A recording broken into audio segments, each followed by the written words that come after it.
whatever benign star it is that tends George Bush's destiny, lights his ambition. It was early on trapped in the flawed orbit of Richard Nixon. Bush's meteoric ascent, in a decade's time, from county GOP chairman to national chairman, including his prestigious ambassadorship to the United Nations, was due largely to the strong tug of Nixonian gravity. Likewise, his blunted hopes and dimmed future, like the comet Kohoutek, result from the too close approach to a fatal Sunday. Footnote 1. Several minutes before Ford appeared for the first time before the television cameras with Nelson Rockefeller, his vice president-designate, he had placed a call to Bush to inform him that he had not been chosen, and to reassure him that he would be offered an important post as a consolation. 2 days later, Bush met Ford at the White House. Bush claims that Ford told him that he could choose between the future as U.S. envoy to the Court of St. James in London, or presenting his credentials to the Palais de l'Élysée in Paris. Bush would have us believe that he then told Ford that he wanted neither London nor Paris, but Beijing. Bush's accounts then portray Ford, never the quickest, as tamping his pipe, scratching his head, and asking, "Why Beijing?" Here Bush is lying once again. Ford was certainly no genius, but no one was better situated than he to know that it would have been utter folly to propose Bush for an ambassadorship that had to be approved by the Senate. Why Beijing? The first consideration, and it was an imperative one, was that under no circumstances could Bush face Senate confirmation hearings for any executive branch appointment for at least 1 to 2 years. There would have been questions about the townhouse slush fund, about his intervention on Carmine Bellino, perhaps about Leon and Russell, and about many other acutely embarrassing themes. All of the reasons which had led Ford to exclude Bush as vice president, for which he would have needed the approval of both houses of Congress, were valid in ruling out any nomination that had to get past the Senate. After Watergate, Bush's name was just too smelly to send up to the hill for any reason, despite all the power of the usual Brown brother, Skull and Bones network mobilization. It would take time to cauterize certain lesions and to cool off certain investigative tracks. Certain scandals had to be fixed. Perhaps in a year or two things might cool down, and the climate of opinion alter. But while the psychology of Watergate dominated the legislative branch, a high-profile job for Bush was out of the question. As Bush himself slyly notes, the United States didn't maintain formal diplomatic relations with the People's Republic at the time, so my appointment wouldn't need Senate confirmation. An asterisk sends us to the additional fact that because I'd been ambassador to the United Nations, I carried the title ambassador to China. The person that would have to be convinced, Bush correctly noted, was Henry Kissinger, who monopolized all decisions on his prized China card. Footnote 2. But George was right about the confirmation. Official diplomatic relations between the U.S. and mainland China came only with the Carter China Card of 1979. In 1974, What Bush was asking for was the U.S. liaison office USLO, which did not have the official status of an embassy. The chief of that office was the president's personal representative in China, but it was a post that did not require Senate confirmation. Bush's notorious crony Robert Mosbacher, certainly well versed enough to qualify as a connoisseur of sleaze, was uncharacteristically close to the heart of the matter when he opined that in late August 1974, Bush wanted to get as far away from the stench of Watergate as possible. Footnote 3. Like Don Gregg in 1989, Bush wanted to get out of town and let things blow over for a while. His own story that Beijing would be a challenge, a journey into the unknown, is pure tripe. More imaginative, but equally mendacious, is the late Dean Birch's explanation that Bush had a Marco Polo complex, thinking he could penetrate the mystery of the place. The truth is that with Washington teeming with congressional committees, special prosecutors, grand juries, all in the furor of ostracism, Bush wanted to get as far away as he could, and Beijing was ideal. Other attractions inherent in the Beijing posting are suggested by the fact that Bush's predecessor in Beijing was David K. Bruce, who had opened the liaison office in March 1973. Bruce had been the chief of the London bureau of the Office of Strategic Services during World War II, which meant that he had been the boss of all European OSS operations, including gallant Dulles and Switzerland and all the rest. The presence in Beijing of Bruce, a true eminent price of Anglo-American intelligence, points up the importance of the post, especially in the covert and intelligence domain. Otherwise, as Bush has already mentioned, serving in Beijing meant further close subordination to Henry Kissinger. Kissinger told Bush before he left that policy would be implemented directly by Kissinger himself, in contact with the Chinese liaison in Washington and the Chinese representative at the United Nations. In practice, Bush would be ordered about by such Kissinger clones as Richard Solomon of the NSC, Assistant Secretary of State Philip Habib, and Winston Lord, Director of the State Department's Policy Planning Staff and the scion of an old skull and bones family. But then again, Bush was a leading Kissinger clone in his own right. Finally, anyone who has observed Bush's stubborn, obsessive, morally insane support for Deng Xiaoping, Li Peng, and Yang Shengkun during the aftermath of the Tiananmen massacre of June 1989 is driven towards the conclusion that Bush gravitated towards China because of an elective affinity, because of a profound attraction for the methods and outlook of Chinese leaders like Mao Zedong, Zhou Enlai, and Deng, for whom Bush has manifested a steadfast and unshakable devotion in the face of heinous crimes and significant political pressure to repudiate them.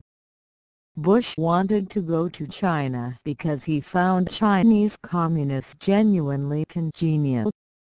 When Bush was about to leave for China, his crony Dean Birch, no longer troubled, as we see, by Bush's thermal diarrhea, arranged for a 15-minute send-off meeting with Ford, but this was reduced to 10 minutes by NSC Director Scowcroft, at that time the most important Kissinger clone of them all. Before he left for Beijing, Bush could not resist making some sententious and self-serving pronouncements to the press about his experience in Watergate. He told David Broder of the Washington Post, "We've done a lot of running just to stay in place, and I was sometimes depressed by the amount of bickering that goes on. But then I look across town at Bob Strauss and his problems, and I feel like this was a 20-month honeymoon." Bob Strauss was at this time Bush's counterpart at the Democratic National Committee. Bush noted that there was philosophical discontent among right-wing Republicans about the policies of Nixon and Ford, but opined that these would never lead to a third party on the right. Bush defended patronage and said he was worried about the health of the two-party system, even though he worried that this cause is really not very popular right now.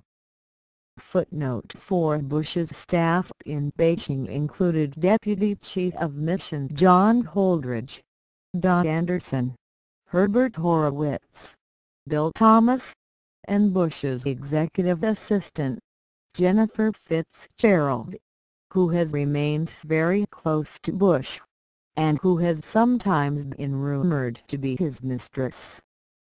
Jennifer Fitzgerald in 1991 was the Deputy Chief of Protocol in the White House.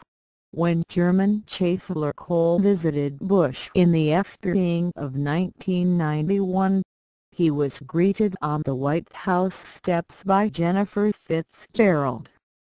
Bush's closest contacts among Chinese officialdom included Vice Minister of Foreign Affairs Qiao Guanhu and his wife Zhang Hanzi, also a top official of the Foreign Ministry. This is the same Qiao who is repeatedly mentioned in Kissinger's memoirs as one of his most important Red Chinese diplomatic interlocutors. This is the Lord Qiao enigmatically mentioned by Mao during Kissinger's meeting with Mao and Zhou Enlai on November 12, 1973. Qiao and Zhang later lost power because they sided with the left extremist Gang of Four after the death of Mao in 1976, Bush tells us. But in 1974–75, the power of the proto-Gang of Four faction was at its height, and it was towards this group that Bush quickly gravitated. In moving instinctively towards the hardline Mao faction, Bush was also doubtless aware of Mao's connections with a Yale in China program around the time of the First World War. The Skull and Bones network could turn up in unexpected places. Bush and Barbara were careful to create the impression that they were rusticating away in Beijing. Barbara told Don Oberdorfer in early December, "Back in Washington or at the United Nations the telephone was ringing all the time. George would come home and say, 'Excuse me,' and pick up the phone. It's very different here." In the first 5 weeks I think he received 2 telephone calls, except for the ones from me. I try to call him once a day. I think he misses the phone as much as anything." Was Mrs. Bush being entirely candid? Even if she was, Bush could console himself and his hyperkinetic thyroid with the fact that if there were no calls, there were also no subpoenas. Bush himself added, "A lot of people said, 'You don't know what you're getting into,' but on the basis of a month I'm very happy." Sure, The place is very different, but I wanted a change of pace. What the hell? I'm 50. It won't hurt anything, said Bush with a whining note of self-pity. Footnote 5. The self-pity was a deception this time, since, as we will see, Bush had plenty to do in Beijing. The U.S. liaison office was located in a walled compound in an area occupied by other foreign missions in a Beijing suburb. A guard from the People's Liberation Army was posted outside at all times. Bush told Oberdorfer that he started the day with the news on the Voice of America, followed by a yogurt breakfast, then staff meetings and attempts at China-watching deciphering of the editorials of Rent Minimum Rebao, the People's Daily. At 11:40, Bush and Barbara received their Chinese lesson from their Mandarin teacher, Mrs. Tang. Then came a multi-course lunch. Wednesday and Saturday afternoons were time off, as well as Sundays. Bush tried to attract attention by riding the bicycle to diplomatic engagements. Everybody was astonished, particularly because it was so different from the dignified manner of David Bruce, said one diplomat. I think the Chinese probably thought they were doing it for effect. George was having back trouble, and found an osteopath to treat his back at a public bathhouse. Bush's attention-getting ploys had some effect on the Beijing of Mao Zedong, or at least on the foreigners. Bush is an instant success around here, said a Canadian newsman.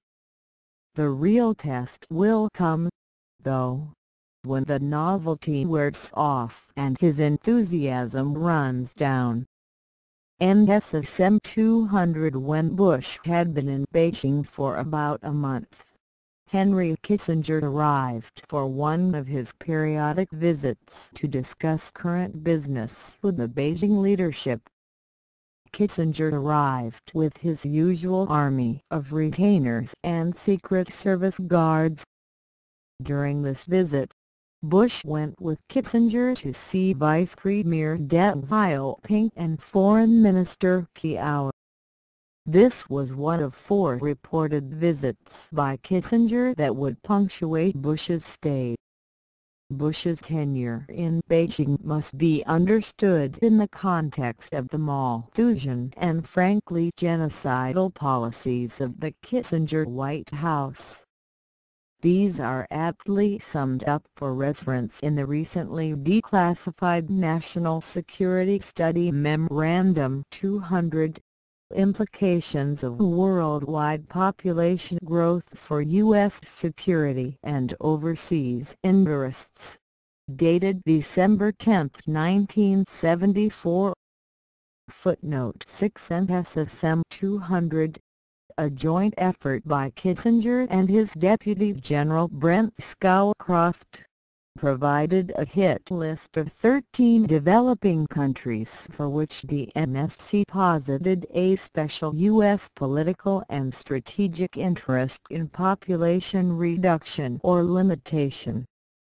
The list included India, Bangladesh, Pakistan, Nigeria, Mexico, Indonesia, Brazil, the Philippines, Thailand, Egypt, Turkey, Ethiopia, and Colombia.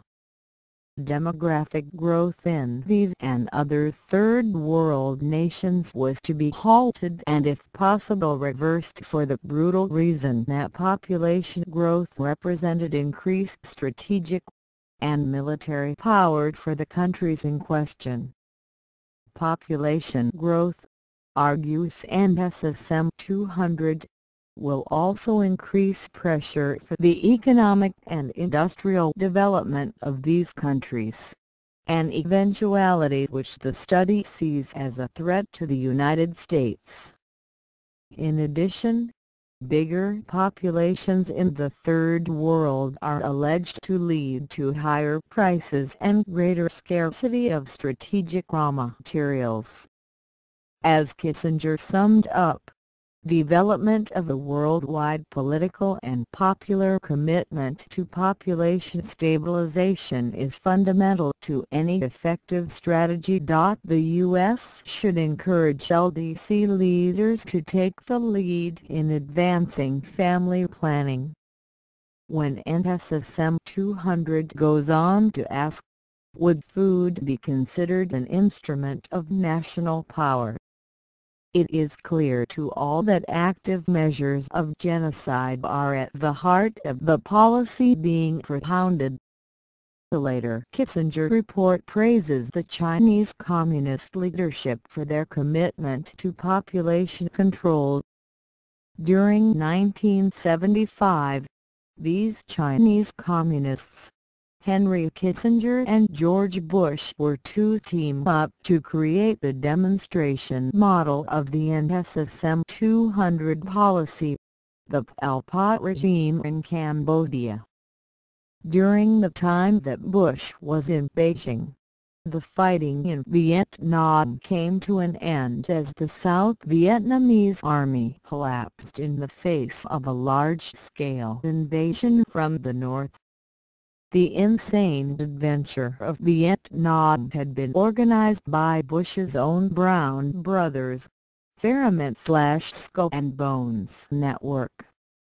When John F. Kennedy had been elected president in 1960, he had turned to Brown Brothers, Fairmont partner Robert Lovett, to provide him a list of likely choices for his cabinet. From this list were drawn Rusk and McNamara, the leading hawks in the cabinet. McGeorge and William Bundy, descendants of the Lowells of Boston, but closely related to the Stimson-Atchison circles, were mainstays of the party of escalation. Henry Cabot Lodge was the U.S. ambassador in Saigon when the Fairmont had insisted on assassinating President Diem, the leader of the country the U.S. was supposedly defending. Fairmont, starting as Assistant Secretary for Southeast Asian Affairs, had worked his way up through the Kennedy-Johnson State Department with the same program of expanding the war. Now that Fairmont-Lovett policy had led to the inevitable debacle. But the post-war suffering of Southeast Asia was only beginning. Target Cambodia, one of the gambits used by Kissinger to demonstrate to the Beijing Communist leaders the utility of rapprochement with the U.S., was the unhappy nation of Cambodia. The pro-US government of Cambodia was headed by Marshal Lon Nol, who had taken power in 1970, the year of the public and massive U.S. ground incursion into the country. By the spring of 1975, while the North Vietnamese advanced on Saigon, the Lon Nol government was fighting for its life against the armed insurrection of the Khmer Rouge communist guerrillas, who were supported by mainland China. Kissinger was as anxious as usual to serve the interests of Beijing, and now even more so, because of the alleged need to increase the power of the Chinese and their assets, the Khmer Rouge, against the triumphant North Vietnamese. The most important consideration remained to ally with China, the second strongest land power, against the USSR. Secondarily, it was important to maintain the balance of power in Southeast Asia as the U.S. policy collapsed. Kissinger's policy was therefore to jettison the Lon Nol government, and to replace it with the Khmer Rouge. George Bush, as Kissinger's liaison man in Beijing, was one of the instruments through which this policy was executed. Bush did his part, and the result is known to world history under the heading of the Pol Pot regime, which committed a genocide against its own population proportionally greater than any other in recent world history. Until 1970, the government of Cambodia was led by Prince Sihanouk, the former king who had stepped down from the throne to become prime minister. Despite his many limitations, Sihanouk was then, and remains today, the most viable symbol of the national unity and hope for sovereignty of Cambodia. Under Sihanouk, Cambodia had maintained a measure of stability and had above all managed to avoid being completely engulfed by the swirling maelstrom of the wars in Laos and in Vietnam. But during 1969, Nixon and Kissinger had ordered a secret bombing campaign against North Vietnamese troop concentrations on Cambodian territory under the code name of Menu. This bombing would have been the real and substantive grounds for the impeachment of Nixon, and it did constitute the fourth proposed article of impeachment against Nixon submitted to the House Judiciary Committee on July 30, 1974.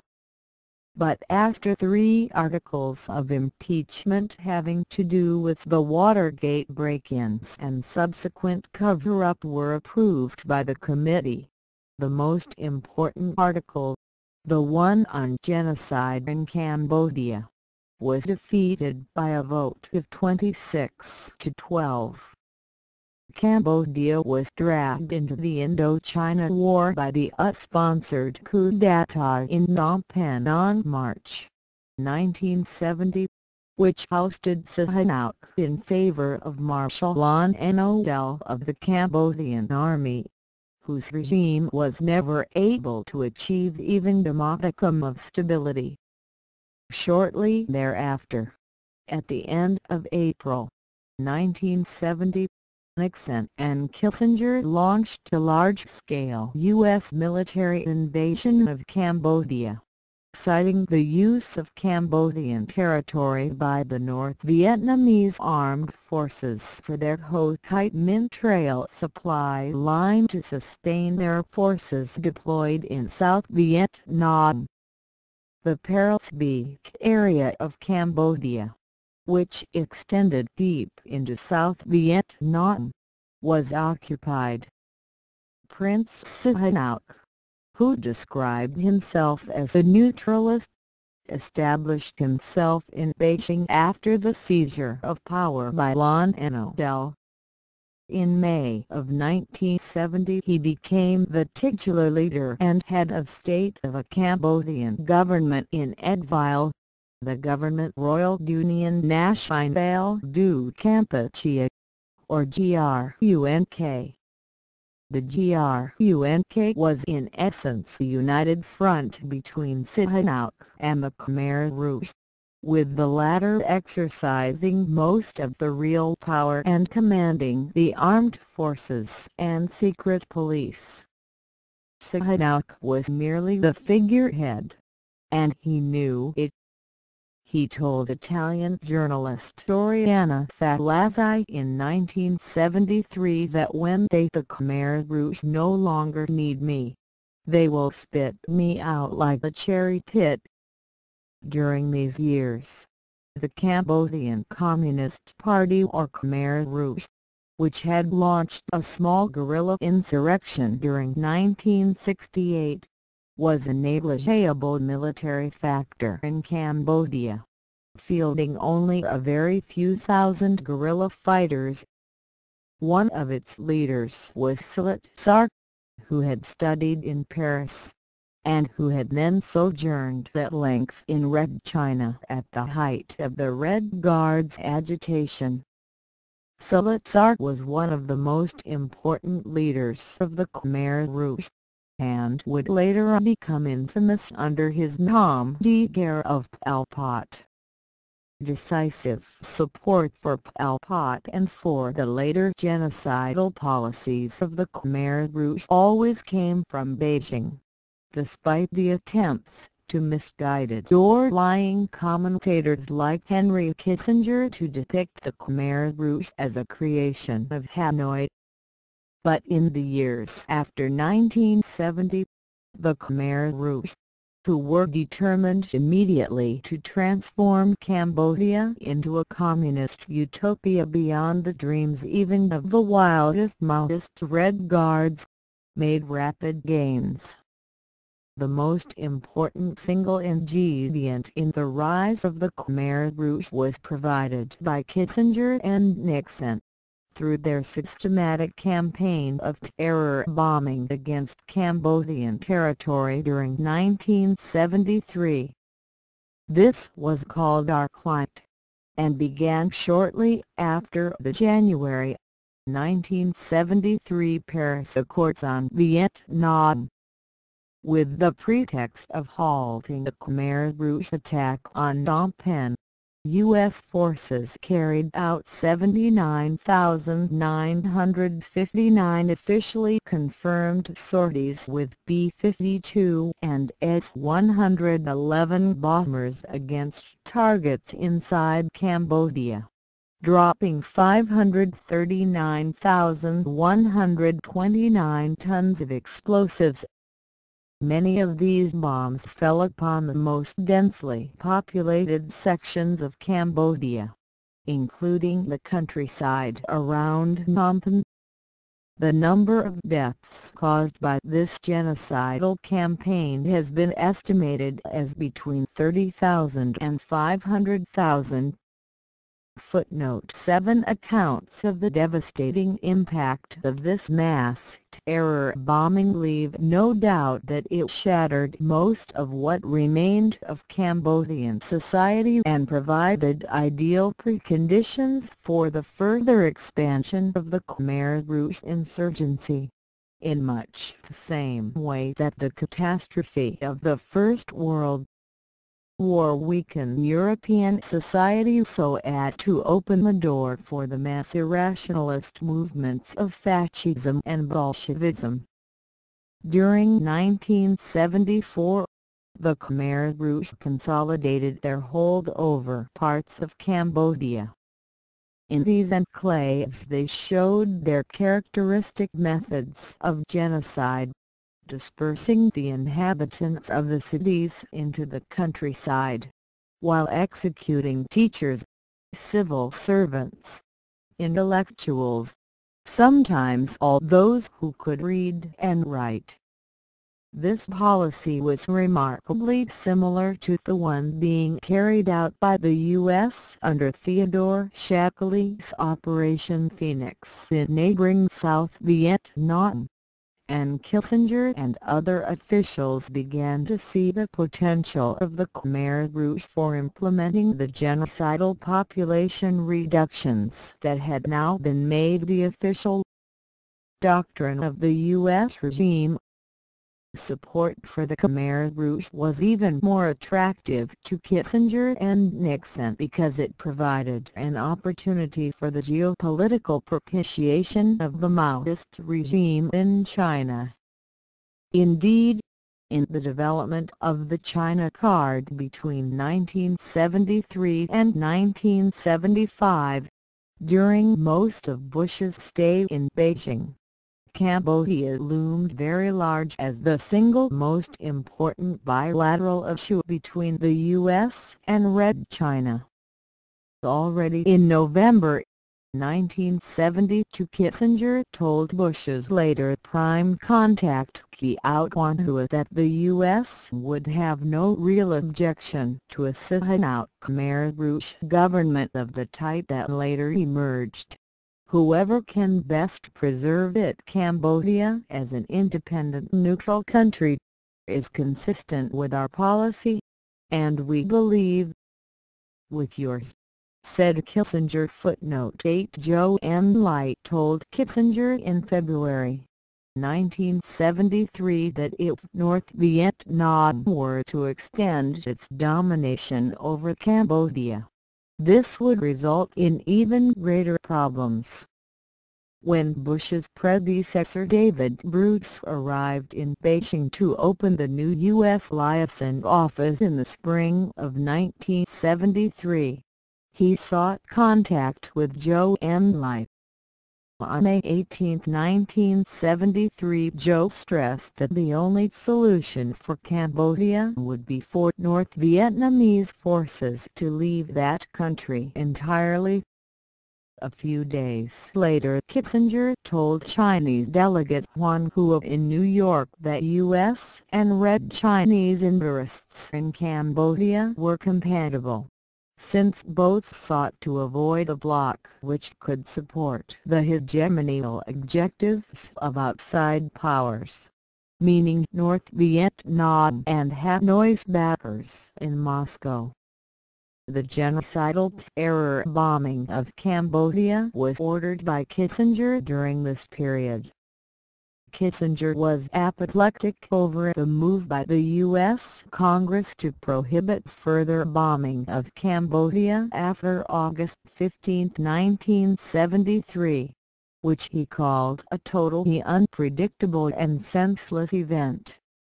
Footnote 9. Kissinger always pretends that the Khmer Rouge were a tool of Hanoi, and in his memoirs he spins out an absurd theory that the weakening of Zhou and the ascendancy of the Gang of Four was caused by Kissinger's own inability to keep bombing Cambodia. In reality, Beijing was backing its own allies, the Khmer Rouge, as is obvious from the account that Kissinger himself provides of his meeting with Bush's friend Kiao in October 1973.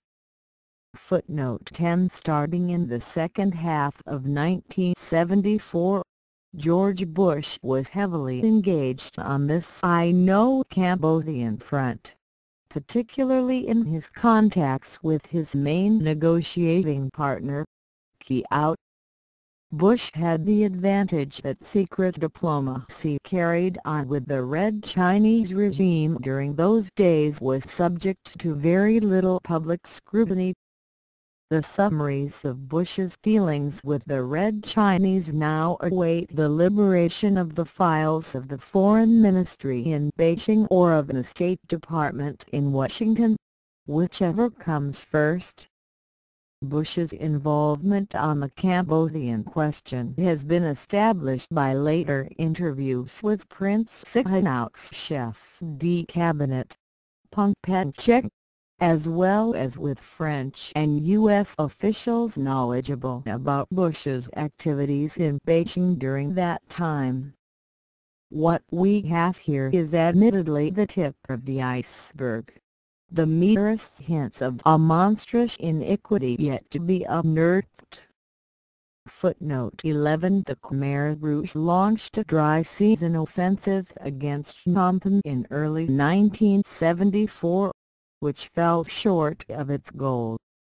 They tried again the following year with a dry season offensive launched on January 1, 1975. Soon supplies to Phnom Penh were cut off, both on the land and along the Mekong River. Units of Lon Nol's forces fought the Battle of the Phnom Penh perimeter through March. On April 1, 1975, President Lon Nol resigned and fled the country under the pressure of the U.S. Embassy, who wanted him out as quickly as possible as part of the program to appease Beijing. Footnote 12. When Lon Nol had left the country, Kissinger became concerned that the open conquest of Phnom Penh by the Khmer Rouge communist guerrillas would create public relations and political problems for the shaky Ford regime in the United States. Kissinger accordingly became interested in having Prince Sihanouk, the titular head of the insurgent coalition of which the Khmer Rouge were the leading part, travel from Beijing to Phnom Penh so that the new government in Cambodia could be portrayed more as a neutralist nationalist, and less as a frankly communist regime. This turns out to be the episode of the Cambodian tragedy in which George Bush's personal involvement is most readily demonstrated. Prince Sihanouk had repeatedly sought direct contacts with Kissinger. At the end of March 1975 he tried again to open a channel to Washington, this time with the help of the French embassy in Beijing. Sihanouk's chef de cabinet Phong Pet Chan requested a meeting with John Holdridge, Bush's deputy chief of station. This meeting was held at the French embassy. Phong told Holdridge that Prince Sihanouk had a favor to ask of President Ford. In Sihanouk's old home in Phnom Penh were copies of the films of Cambodia he had made in the 60s when he had been an enthusiastic cineast. They constituted a unique cultural record of a Cambodia that was gone forever. Would the Americans please rescue them? Kissinger ordered Dean, the U.S. ambassador in Cambodia, to find the films and also instructed Bush to seek a meeting with Sihanouk. The prince refused, and during the first 10 days of April, as the news around Phnom Penh tightened, he continued his public tirades against the U.S. and its Cambodian puppets. Footnote 13. On the same day, April 11, Ford announced that he would not request any further aid for Cambodia from the U.S. Congress, since any aid for Cambodia approved now would be too late anyway. Ford had originally been asking for $333 million to save the government of Cambodia. Several days later Ford would reverse himself and renew his request for the aid, but by that time it was really too late. On April 11, the U.S. Embassy was preparing the dramatic evacuation, but the embassy was being kept open as part of Kissinger's effort to bring Prince Sihanouk back to Phnom Penh. It was now, on April 11, 1975, as Dean was telling government leaders he might soon be leaving, that Kissinger decided that Sihanouk should be brought back to Cambodia. In Peking, George Bush was ordered to seek another meeting. That afternoon John Holdridge met once more with Phong Pet Chan at the French embassy. The American diplomat explained that Dr. Kissinger and President Ford were now convinced that only the prince could end the crisis. Would he please ask the Chinese for an aircraft to fly him straight back to Phnom Penh? The United States would guarantee to remain there until he arrived. Dr. Kissinger wished to impose no conditions. On April 12 at 5 a.m. Peking time, Holdridge again met with Phong. He told him that the Phnom Penh perimeter was degenerating so fast that the Americans were pulling out at once. Sihanouk had already issued a statement rejecting and denouncing Kissinger's invitation. Footnote 14. Sihanouk had a certain following among liberal members of the U.S. Senate. and his presence in Phnom Penh in the midst of the debacle of the old LOL forces would doubtless have been reassuring for U.S. public opinion. But Sihanouk, at this time, had no ability to act independently of the Khmer Rouge leaders, who were hostile to him and who held the real power, including the inside track to the Red Chinese. Prince Sihanouk did return to Phnom Penh later in 1975, and his strained relations with Pol Pot and his colleagues soon became evident.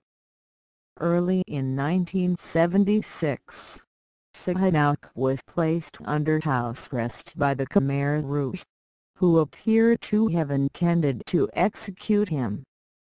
Sihanouk remained under detention until the North Vietnamese drove Pol Pot and his forces out of Phnom Penh in 1978 and set up their own government there.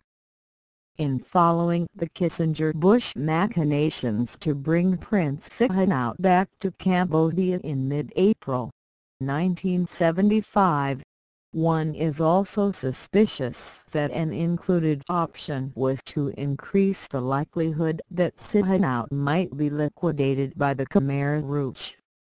When the Khmer Rouge entered Phnom Penh, they immediately carried out a massacre on a grand scale, slaying any members of the LOL and Long Boat cabinets they could get their hands on. There were mass executions of teachers and government officials, and all of the 2.5 million residents of Phnom Penh were driven into the countryside, including seriously ill hospital patients.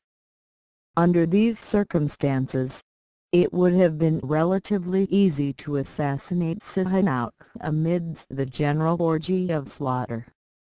Such an eventuality was explicitly referred to in the Kissinger NFC briefing papers circulated in March 1975, in which Sihanouk was quoted as follows in remarks made December 10, 1971.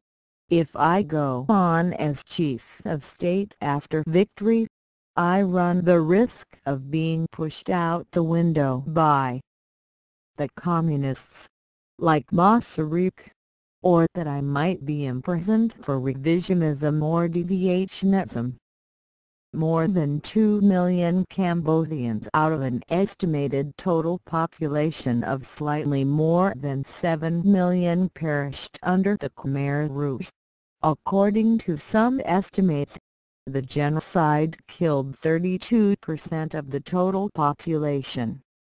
Footnote 15. The United States and Red China, acting together under the Kissinger-China card policy, had liquidated one Cambodian government, destroyed the fabric of civil society in the country, ousted the pro-US government, and installed a new regime they knew to be genocidal in its intentions. For Kissinger, it was the exemplification of the new U.S. strategic doctrine codified in NSSM 200. For George Bush, it was the fulfillment of his family's fanatically held belief in the need for genocide to prevent the more prolific, but inferior races of the earth, in this case those with yellow skins, from outbreeding the imperial Anglo-Saxon racial stock. In addition to opportunities to promote genocide, Bush's tenure in Beijing presented him with numerous occasions to exploit public office for the private gain of financiers and businessmen who were a part of his network. Meeting of the Monsters in September 1975, as Ford was preparing for a year-end visit to China, Kissinger organized a presidential reception at the White House for a delegation from the Beijing China Council for the Promotion of International Trade. This was the first high-level trade delegation to come to the United States from China. The meeting was carefully choreographed by Kissinger and Scowcroft. The Ford Library has preserved a supplementary memo to Scowcroft, at that time the NSC chief, from Richard H. Solomon of the NSC staff, which reads as follows: regarding the President's meeting with the Chinese trade group, State has called me requesting that Ambassador Bush and Kissinger henchman Phil Habib attend the meeting. You will recall having approved Bush's sitting in on the President's meeting with the congressional delegation that recently returned from China. Hence, Bush will be floating around the White House at this period of time anyway. I personally think it would be useful to have Bush and Habib sit in. The cabinet rooms should be able to hold them. Win Lord is someone else who might be invited. This meeting was eventually held on September 8, 1975.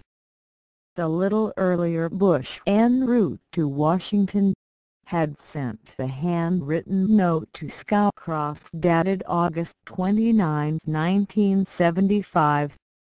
This missive urged Scowcroft to grant a request from Codell Anderson, who had just completed a visit to China complete with a meeting with Deng Xiaoping, to be allowed to report back to Ford personally.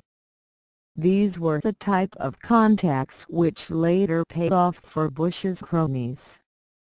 During 1977, Bush returned to China as a private citizen, taking with him his former Zapata business partner, J. Hugh Liedtke.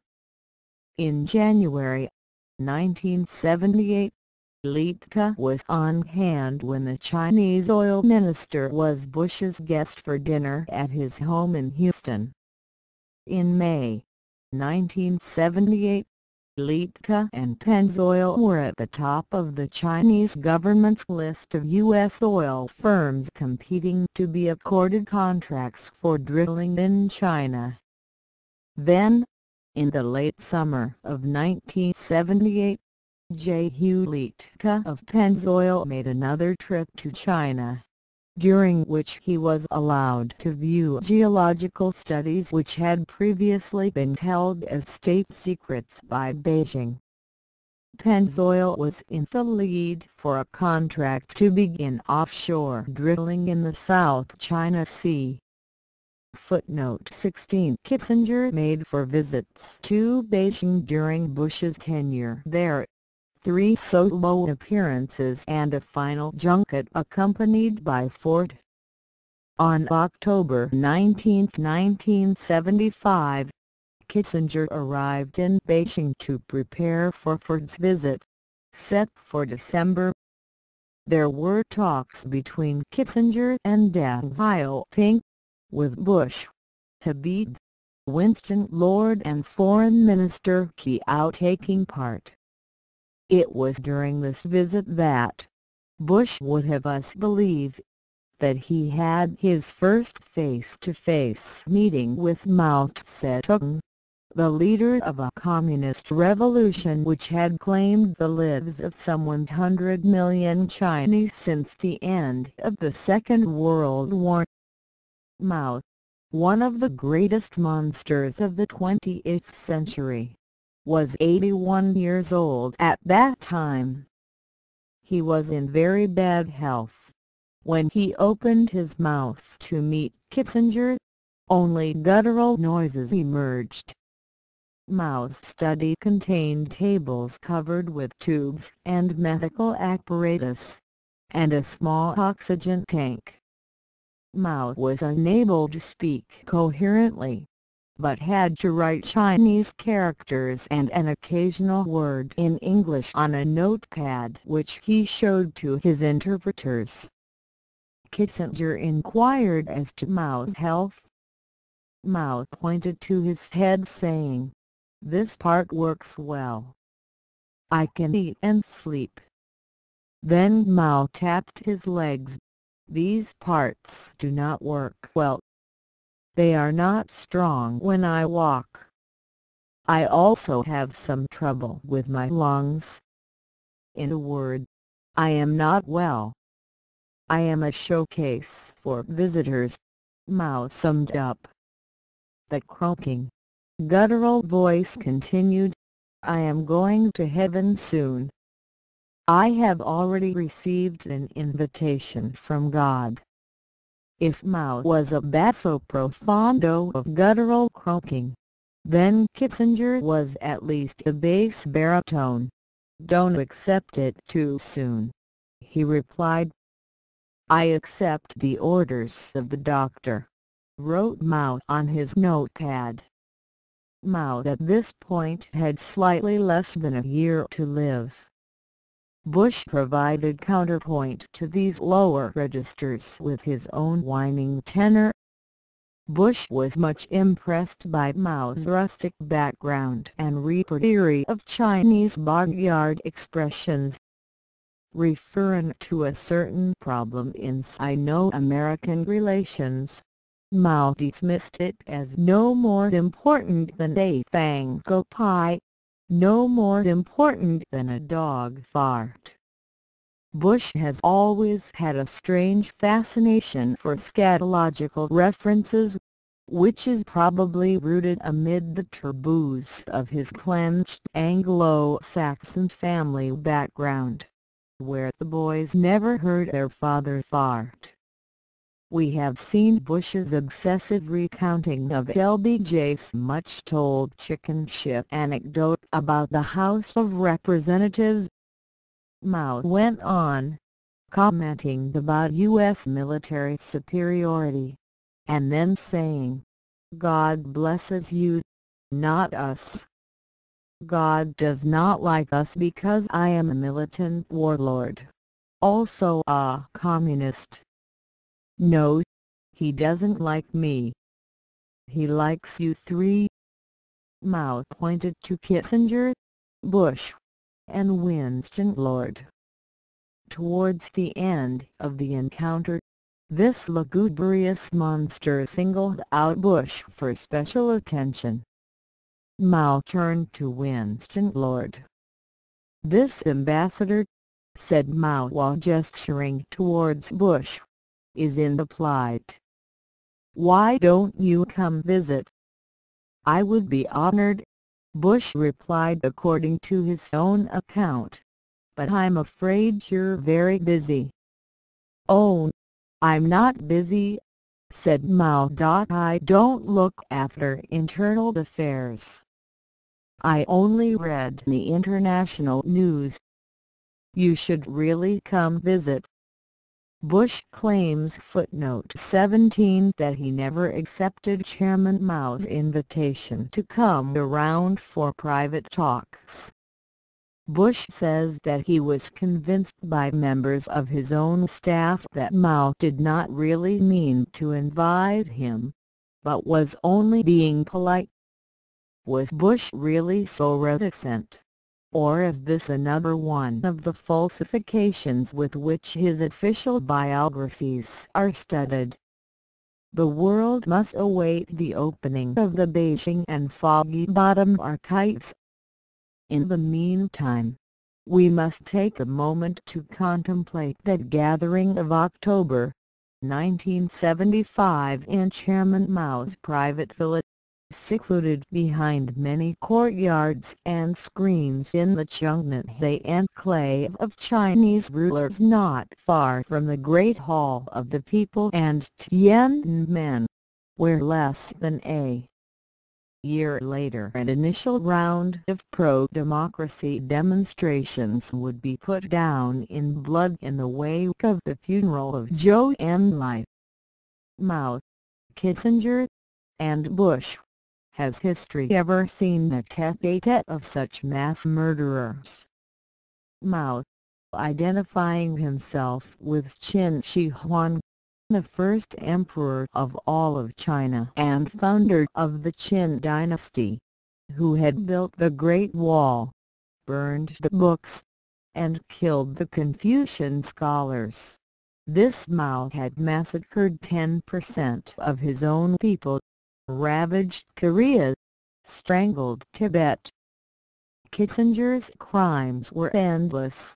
From the Middle East to Vietnam, from the oil crisis of 73 to 74 with the endless death in the Sahel to India, Pakistan, Chile, and many more. Kissinger, Mao, and Bush had collaborated to install the Pol Pot Khmer Rouge regime in Cambodia, which was now approaching the zenith of its genocidal career. Compared to the other two, Bush may have appeared as an apprentice of genocide. He had done some filibustering in the Caribbean, had been part of the cheering section for the Indonesia massacres of 1965, and then he had become a part of the Kissinger apparatus, sharing in the responsibility for India, Pakistan, the Middle East, Cambodia. But as Bush advanced through his personal pursuits honor him, his power and his genocidal dexterity were growing, foreshadowing such future triumphs as the devastation of El Corralo in Panama in December 1989, and his later masterwork of savagery, the Gulf War of 1991. By the time of Bush's administration, Anglo-American finance and the International Monetary Fund were averaging some 50 million needless deaths per year in the developing sector. But Mao, Kissinger, and Bush exchanged pleasantries that day in Mao's sitting room in Chang'an. If the shades of Hitler or Stalin had sought admission to that colloquium, they might have been denied entrance. Later, in early December, Gerald Ford, accompanied by his hapless wife and daughter, came to see the moribund Mao for what amounted to a photo opportunity with a living cadaver.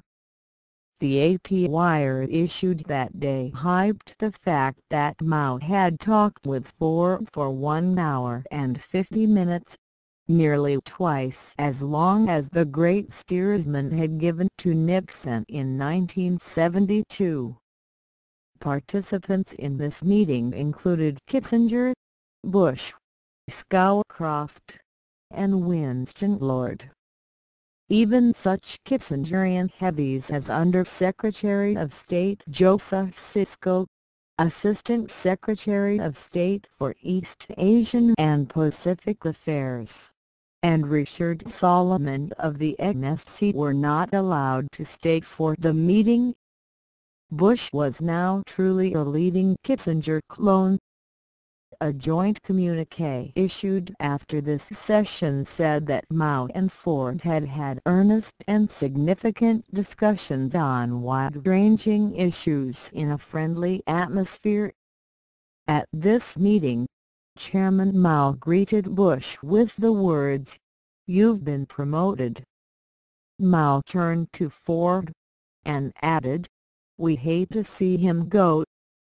At a private lunch with Vice Premier Deng Xiaoping, the rising star of the post-Mao succession, Deng assured Bush that he was considered a friend of the Chinese Communist hierarchy who would always be welcome in China, even as head of the CIA. For, as we will see, this was to be the next stop on Bush's pursuits honor him. Later Kissinger and Bush also met with Kiao Guanhua, still the foreign minister. According to newspaper accounts, the phraseology of the joint communique suggested that the meeting had been more than usually cordial. There had also been a 2-hour meeting with Deng Xiaoping reported by the Ford White House as a constructive exchange of views on a wide range of international issues. At a banquet, Deng used a toast for an anti-Soviet tirade which the Soviet news agency TASS criticized as vicious attacks. Footnote 18. Ford thought, probably because he had been told by Kissinger, that the fact that Mao had accompanied him to the door of his villa after the meeting was of special honor. But he was disabused by Beijing-based correspondents who told him that this was Mao's customary practice. Ford's daughter Susan was sporting a full-length muskrat coat for her trip to the Great Wall. "It's more than I ever expected," she gushed. "I feel like I'm in a fantasy. It's a whole other world." Days after Ford departed from Beijing, Bush also left the Chinese capital. It was time for a new step in his imperial pursuit's honor. During his entire stay in Beijing, Bush had never stopped scheming for new paths of personal advancement towards the very apex of power. Before Bush went to Beijing, he had talked to his network asset and crony Rogers C.B. Morton about his favorite topic, his own prospects for future career aggrandizement. Morton at that time was Secretary of Commerce, but he was planning to step down before much longer.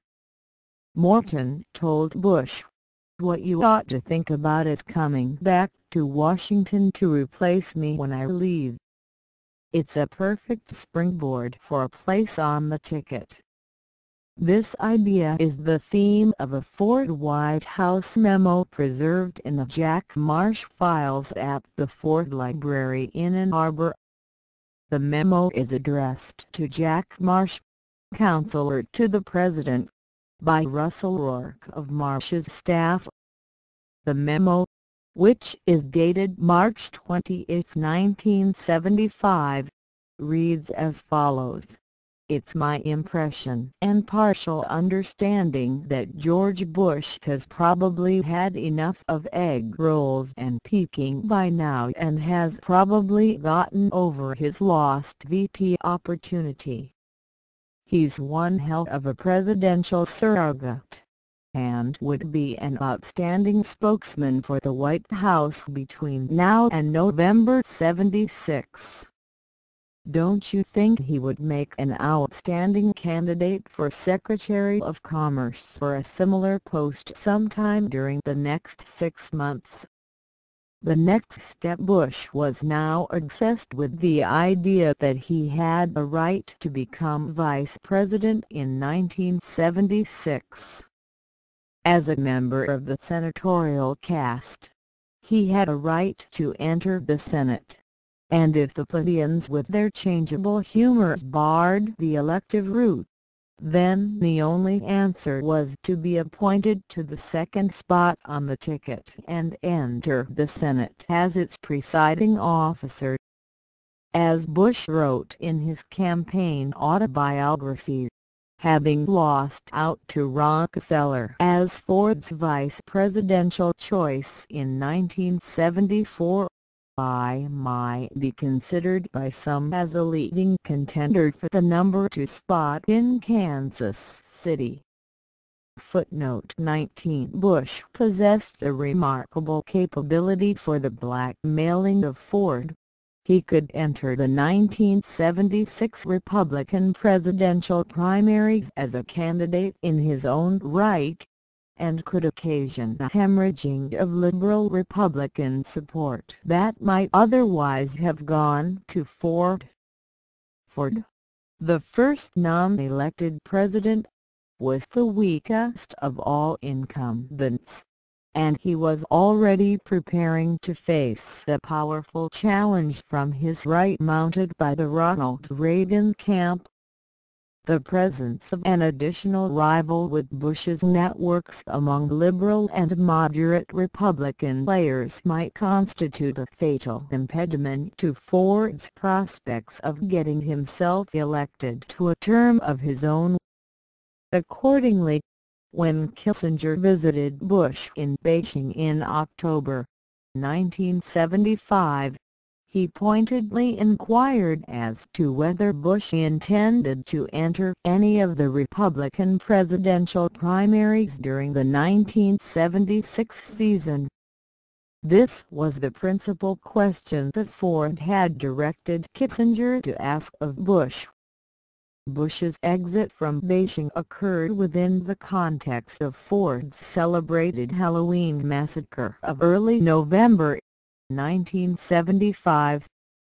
This massacre, reminiscent of Nixon's cabinet purge of 1973, the Saturday Night Massacre, was a number of firings and transfers of high officials at the top of the executive branch through which Ford sought to figure forth the political profile which he intended to carry into the primaries and, if he were successful in the winter and spring, into the Republican convention and, beyond that, into the fall campaign. So each of these changes had a purpose that was ultimately rooted in electioneering. In the Halloween massacre, it was announced that Vice President Nelson Rockefeller would under no circumstances be a candidate to continue in that office. Nelson's negatives were simply too high. James Rodney "The Roba" Schlesinger was summarily ousted as the Secretary of Defense. Schlesinger's doctor's strange-low overtones were judged not presentable during an election year. To replace Schlesinger, Ford's White House Chief of Staff, Donald Rumsfeld, was given the Pentagon. Henry Kissinger, who up to this moment had been running the administration from two posts, NSC Director and Secretary of State, had to give up his White House office and was obliged to direct the business of the government from Foggy Bottom. In consolation to him, the NSC job was assigned to his devoted clone and later business associate, retired Air Force Lieutenant General Brent Scowcroft, the Mormon who would later play a role of exterminating demon during Bush's Gulf War adventure.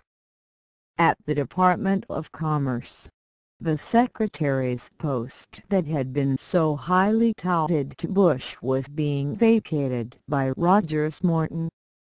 Finally, William Colby, his public reputation thoroughly dilapidated as a result of the revelations made during the Church Committee and Pike Committee investigations of the abuses and crimes of the CIA, especially within the U.S. domestic sphere, was canned as Director of Central Intelligence. Could this elaborate reshuffle be made to yield a job for Bush? It was anything but guaranteed. The post of CIA Director was offered to Washington lawyer and influence broker Edward Bennett Williams, but he turned it down. Then there was the post at Commerce. This was one that Bush came very close to getting. In the Jack Marsh files at the Gerald Ford Library there is a draft marked "Suggested Cable to George Bush," but which is undated. The telegram begins, "Congratulations on your selection by the President as Secretary of Commerce." The job title is crossed out, and Director of the Central Intelligence Agency is penciled in. So Bush almost went to Commerce, but then was proposed for Langley instead. Bush in his campaign autobiography suggests that the CIA appointment was a tactical defeat, the one new job that was more or less guaranteed to keep him off the GOP ticket in 1976. As CIA director, if he got that far, he would have to spend the next 6 months serving as point man for a controversial agency being investigated by 2 major congressional committees. The scars left by that experience would put me out of contention, leaving the spot open for others. Footnote 20. Bush suggests that the Langley thing was the handwork of Donald Rumsfeld, who had a leading role in deciding the reshuffle. Sometime later William Simon confided privately that he himself had been targeted for proscription by Rummy, who was more interested in the Treasury than he was in the Pentagon. On All Saints' Day, November 1, 1975, Bush received a telegram from Kissinger informing him that the president is planning to announce some major personnel shifts on Monday, November 3, at 7:30 p.m. Washington time. Among those shifts will be the transfer of Bill Colby from CIA. The President asks that you consent to his nominating you as the new director of the Central Intelligence Agency. Footnote 21. Bush promptly accepted,